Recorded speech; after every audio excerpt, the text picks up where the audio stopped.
ঠিক সম্পর্ক রয়েছে তা না, কাতার ও যুক্তরাষ্ট্রে রয়েছে সামরিক চুক্তি, কূটনৈতিক চুক্তি, শিক্ষা চুক্তি ও জ্বালানি চুক্তি। তাই ফিলিস্তিনের পক্ষে কাতারের অবস্থান নেবে এমন ভাবাটা হয়তো ঠিক হবে না। শুধু কাতার না, মধ্যপ্রাচ্যের আরও দুই বড় দেশ সৌদি আরব ও আরব আমিরাতের সাথেও বহু চুক্তি রয়েছে যুক্তরাষ্ট্রে। সৌদি আরবে আমেরিকার শুধু অর্থনৈতিক না, রয়েছে সাংস্কৃতিক প্রভাবও।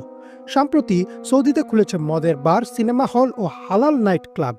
একই অবস্থা আরব আমিরাতেও। সেখানে তো নিয়মিত পশ্চিমা হ্যালোইন উৎসবও পালিত হয়। তাই কেন মধ্যপ্রাচ্যের আরব দেশগুলো দাঁড়াচ্ছে না ফিলিস্তিনের পক্ষে, তা হয়তো পরিষ্কার।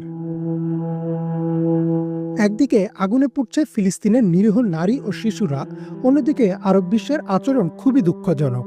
তারা যে শুধু না দেখার ভান করে আছে তা না, বরং গোটা মধ্যপ্রাচ্য মেতেছে নানান আমোদ ফুর্তিতে।